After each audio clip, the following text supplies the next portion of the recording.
It's Senior Bowl week down there in Mobile, Alabama, but that's not the only All-Star showcase going on for the 2024 NFL Draft, as they also have the East-West Shrine Bowl that went on Thursday night in Frisco, Texas. So today we're going to be breaking down all the best players from that showcase, all the players that draft stock has gone up throughout the week of practice and, of course, the game from last night. And of course, the Senior Bowl is on Saturday, so we're going to be having a video for you guys right here on the channel. Winners and losers from Senior Bowl week down there in Mobile, Alabama. Tom Downey will be doing that video on Saturday afternoon. So make sure you guys click that subscribe button for our Senior Bowl reaction video right after the game concludes in Mobile on Saturday. All right, so let's get into the winners, or the risers, I should say, from the 2024 Shrine Bowl, starting with Taulia Tagovailoa, the brother of Tua Tagovailoa. And let me tell you something, man. Talia looked damn good last night in Frisco, Texas, there at the Star. Right now, Pro Football Focus ranks him 218th on their list of prospects for the 2024 NFL Draft. But you know what, man? Talia just looked like he was playing at a completely different speed from the rest of the players on the field last night. He was getting outside the pocket. He was making off-platform throws. He was bombing it down the field. He had 2 touchdowns, one as a rusher where he was able to run away from a linebacker, and then also a really nice red zone touchdown pass where he was able to step up in the pocket and deliver a nice strike to his wide receiver. So Talia is somebody that I kind of refer to as Bryce Young light. He's definitely undersized. He's slightly taller than Bryce Young, but he's somebody that has good pocket presence, has good playmaking instincts outside of the pocket, and then he's got that quick release where he's able to throw from any platform and shoot from the hip whenever he wants. He looked fantastic last night, and if you're looking for somebody, if your favorite team needs a quarterback in like the 4th, 5th round, I think Taulia Tagovailoa is definitely a name to be watching out for. Then we get to the offensive MVP from the game last night, and it's Frank Gore Jr. Tell me if you've heard that name before. Yes, Frank Gore Jr. out of Southern Mississippi, currently ranked 195th on Pro Football Focus's big board.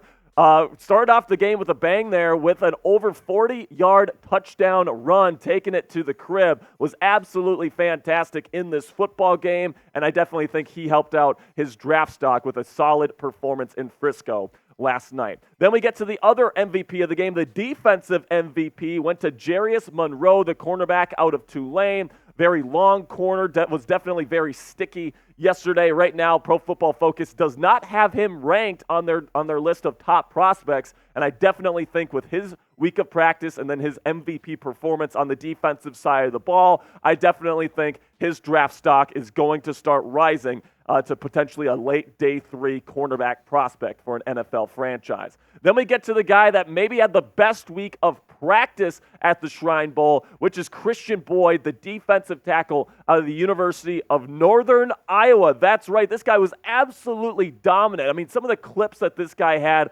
coming out of practice, just straight up dominating guys. There's even a guy from Michigan, a guard from the national championship winning Michigan Wolverines. He was dominating that guy. He absolutely balled out. Right now, Pro Football Focus has him ranked as the 135th ranked prospect. I think he's going to get inside the top 100 after a dominant performance at the Shrine Bowl. Then we get to somebody that's coming to us from the Canadian Football League, Quan'tez Stiggers, a cornerback with good measurements. He was really good in press man coverage in practice all week, and he was the Rookie of the Year for the Toronto Argonauts in the Canadian Football League last year. So this guy, he's young, he's got playing experience. He was really, really good in that CFL season, his rookie season last year, and he really showed out against these top NFL draft prospects here at the Shrine Bowl. Really excited to see what he's going to be able to do and how much his draft stock rises thanks to this performance here at this year's Shrine Bowl. Now, coming up here, I got more Shrine Bowl risers from this year's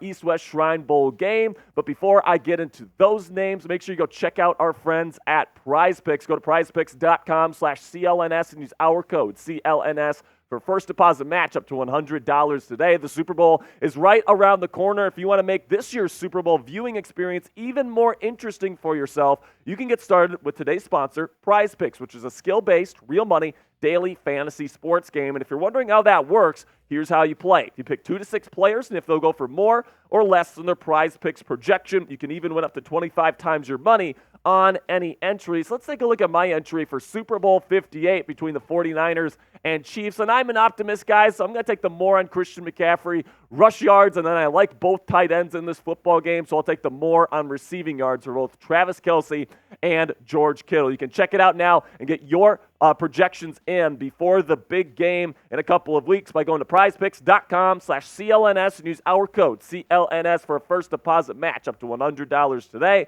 With Prize Picks, it takes less than 60 seconds to make your picks. To get started right now, go to prizepicks.com/CLNS and use our code CLNS for a first deposit match up to $100 today.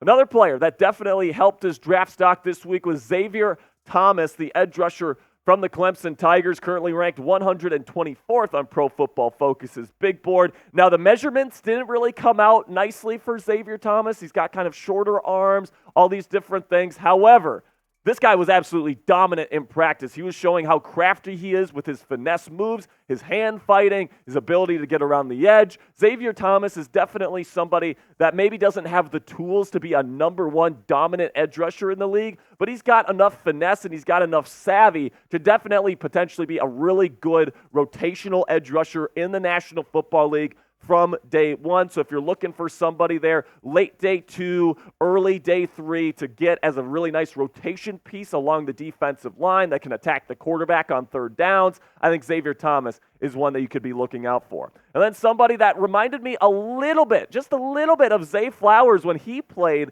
in the Shrine Bowl last year, Malik Washington, a little bit of a smaller receiver, but he was top 3 in the nation this year in terms of Pro Football Focus grading, and PFF currently has him ranked 127th on their big board. But this guy could simply not be covered in practices this week. He's a bit shorter, but he's very, very shifty. He reminds me a lot of both Zay Flowers and Tank Dell from last year, kind of those smaller wide receivers, but fantastic route runners, always get open. I think he's going to definitely be a riser throughout this draft process. Then we get to the big boys in the middle of the offensive line, starting with Christian Mahogany, potentially the highest-ranked player on Pro Football Focus's big board coming into the week, and he absolutely solidified his status as one of, if not the best, interior offensive lineman in this year's draft class. He was absolutely fantastic. He was dominant. Now, of course, the Shrine Bowl guys, not quite as good as, like, say, the Senior Bowl, but Mahogany, as somebody that's a top 100 prospect coming in,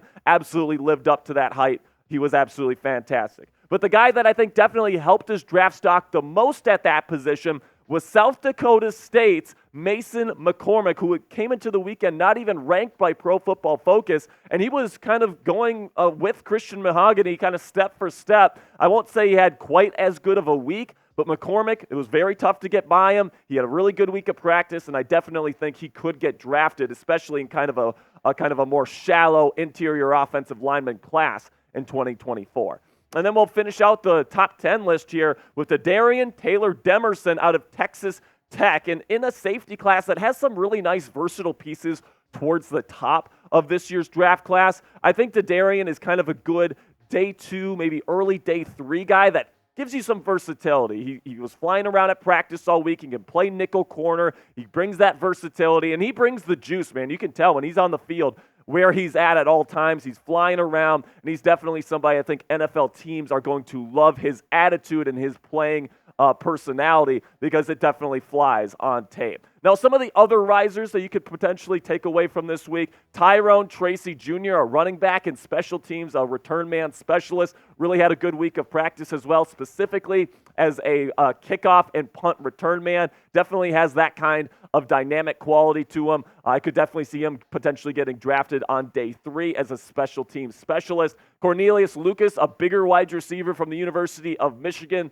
was kind of buried there with how much talent they have there with the Wolverines, but he definitely had a good week as well, really using his size to his advantage. Then you got another interior offensive lineman from the K-State Wildcats. Kaitori Levison had a really good week of practice. Jawan Briggs, the defensive tackle from Cincinnati, really showed off his power. I think that he had a good week. And then former Michigan Wolverine went to Charlotte this past year. Yabi Oki, a little bit of a didn't really measure all that well, kind of shorter arms, etc. Kind of like Xavier Thomas from Clemson, but like Thomas as well, really crafty. Really had a good week going up against these offensive tackles. I think Yabi Oki had a really good week of practice there in Frisco here for the Shrine Bowl. So who's your guy? Let me know down there in the comments section. Who is a sleeper in this year's draft class that's probably going to go day 3 that you're getting excited about, that you want your team to draft? Let me know down there in the comments section who's a sleeper in this year's NFL draft class that you want your team to draft this year. That'll be it for today's show, guys. Thank you so much for all of your support. Again, make sure you guys click that subscribe button because Tom Downey, he's going to be here on Saturday for giving you guys the winners and losers from Mobile, Alabama for the Senior Bowl. So make sure you click that subscribe button for wall-to-wall NFL draft coverage all throughout the 2024 offseason.